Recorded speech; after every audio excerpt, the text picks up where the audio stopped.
Topic News, c'est tout de suite avec Franck Ramarson, directeur de publication du Courrier de Madagascar. Bienvenue dans notre émission Topic News et nous sommes avec Franck Ramarson, le directeur de publication de Courrier de Madagascar. Bonjour Franck. Bonjour Prisca et bonjour à tous nos auditeurs d'aujourd'hui. Situation grève par-ci, on compte faire d'autres grèves également, effet de domino, mais tout cela on s'y attendait quand même, pas Franck Ramarson? C'est l'aboutissement de la crise politique depuis 3 ans qui fait que la situation sociale est devenue très délétère. C'est-à-dire que là, on n'a pas réussi à résoudre les problèmes politiques par rapport à ce qui s'est passé pendant la prise de pouvoir inconditionnelle. Et maintenant, comme personne au pouvoir ne s'est soucié de la vie de la population, là, on est en face d'une crise sociale aiguë et que maintenant, le gouvernement, le régime panique par rapport à cette situation. Tout est question de sous. Bien entendu, puisque toutes les aides ont été suspendues. Depuis donc cette crise, pas d'aide budgétaire, tous les projets ont été presque supprimés. Voilà, nous sommes en train de reprendre, depuis que l'on a signé cette feuille de route, des aides humanitaires, mais qui ne suffisent pas, à remédier à la situation actuelle. Dites, Franck Ramarson, d'autres disent pourquoi avoir fait tant de projets et pour ne pas ensuite pouvoir honorer certaines revendications. D'autres avancent par contre que la transition n'est pas une période de revendication et pour certains aussi c'est le moment ou jamais, mais en fin de compte c'est un méli-mélo.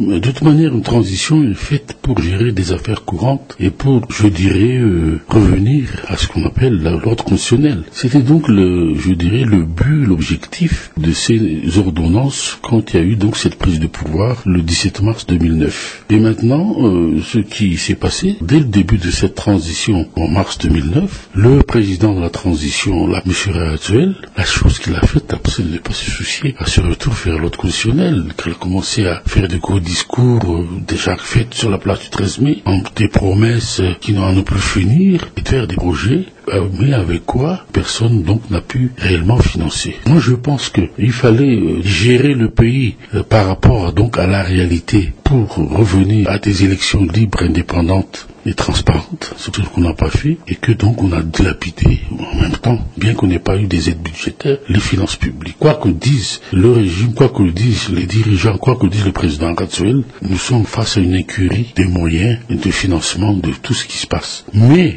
ce qui nous étonne dans tout cela, c'est qu'il y a eu ces 2 poids 2 mesures qui a fait que c'est cela qui est la cause quand même de, je dirais, ces foyers de tension actuels. Pourquoi avoir favorisé les militaires, les forces de l'ordre, pour donc assouvir leurs revendications, c'est-à-dire le salaire? On trouve de l'argent facilement, comme ce sont les militaires qui revendiquent plus de 80 milliards d'ariars, par exemple, pour que leur paie les indemnités de petits 6 ans, qui ont été, je dirais, annulées par le régime Ravalement, et qu'aujourd'hui, que les enseignants demande à ce que l'on régularise aussi une situation par rapport que le plancher des salaires qu'ils touchent, ceux des enseignants secondaires, se situe à 100 000 ariars. Donc ce qui est tellement dérisoire. Ce que demandent ces enseignants, c'est légitime. Je ne comprends pas l'attitude du ministre de l'Éducation qui est un enseignant. C'est revenir à la qualité et surtout à l'éthique et aux valeurs morales de la qualité de cet enseignement.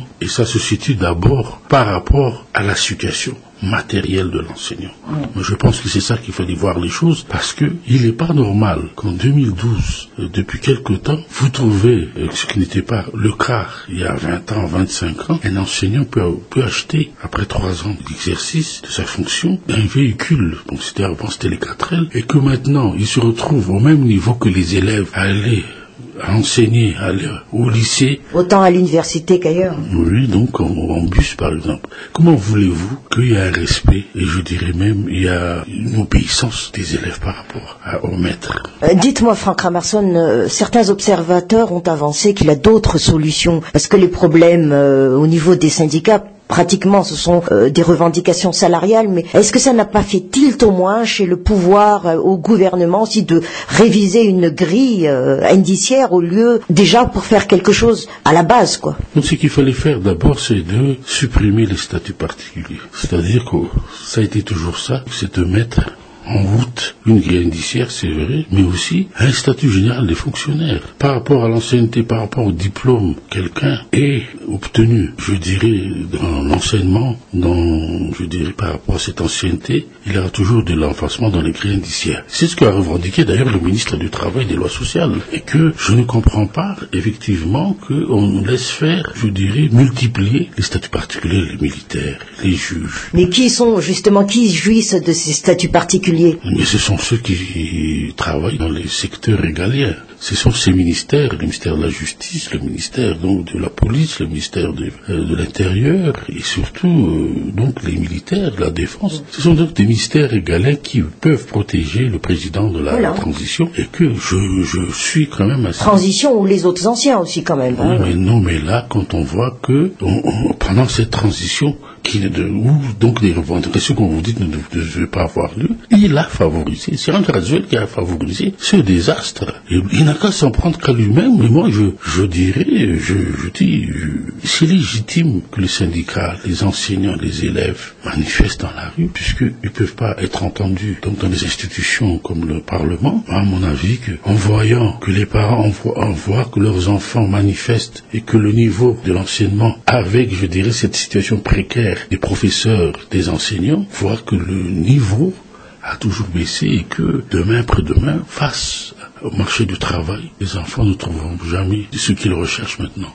Demain pour l'emploi. Donc c'est déjà à ce niveau-là qu'il y a des répercussions sur l'éducation, formation, emploi, qu'il faut que les gens regardent. Moi je pense que c'est un assassinat, c'est un crime, mais de ne pas faire jouir et satisfaire les enseignants, au moins sur la moitié de ce qu'ils demandent. Parce que là on dit que, vous savez quand on dit 1 milliard d'arrière, dit le ministère, le président jette 1 milliard d'arrière, puisqu'il a sorti des milliards d'arrière. Alors est-ce que c'est dans son budget, est-ce que c'est fixé dans la finance, ou bien est-ce que c'est sa caisse noire? C'est ce que se pose la question. On a déjà posé la question l'autre jour ici, Prisca, concernant ces contreparties d'autorisation minière, contreparties de licences qu'on donne à des compagnies étrangères, je dirais, pour exploiter nos mines et que l'on porte dans dans les bourses pour avoir des fonds de contrepartie. Mais ça va où? C'est là leur question qui se pose. Et que là, je pense que le président Radswell doit répondre à toutes ces questions. Au lieu de vouloir demain réprimer en disant il n'y a plus de dialogue, maintenant tout est coupé. Et je m'étonne aussi de l'attitude du Premier ministre qui n'est pas une attitude responsable face à la situation. Alors qu'il est un enseignant quand même. Un enseignant universitaire, mais je pense qu'il est mal placé à ce moment puisqu'il n'a pas non plus le budget que détient le président de la transition, qui veut toujours diriger le pays, alors qu'il en est incapable maintenant. Moi, je pense qu'il faut arrêter tout ça, et que demain, face aux échéances électorales, il faut qu'on arrête les frais maintenant. Au niveau planétaire, on dit que l'année 2012 est l'année des élections. Alors tout le monde passe aux élections, réussissent les élections, démocratie existe. Alors chez nous, on se dispute pour une élection. Mais laquelle? Bon, ce n'est plus là la question pour d'autres. Et pour certains, au moins une élection. Pour Courrier de Madagascar. Ça encore, c'est de l'ineptie, de l'hérésie. De dire au moins une élection, sans savoir où est-ce qu'on va aller. C'est la question qui se pose maintenant. Quand est-ce que ça va s'arrêter, cette transition? Pour que cette transition s'arrête, il faut que donc qu'on fasse au départ une élection présidentielle. C'est le début de la fin de la transition. Donc après, c'est facile d'organiser des élections législatives. Avec une élection présidentielle, nous avons déjà les moyens de faire des bulletins uniques, donc de mettre en place peut-être une liste électorale valable et valide. Jusqu'à présent, l'OIF, elle dit qu'il n'y a que 52% qui est, je dirais, validé, qui risque d'être validé. Mais il faut que la CENI fasse des efforts. Pourquoi? Je dirais que nos hommes politiques, nos dirigeants, et même la CENI, sont inconscients de la situation. C'est que, on dit, vous avez vu que les anciens, les chefs dirigeants se sont mis en association et crient aussi qu'il faut une élection. Mais quelle élection? Une élection de proximité. Donc une élection législative, une élection municipale. Des législatives, certains politiques donc le réclament.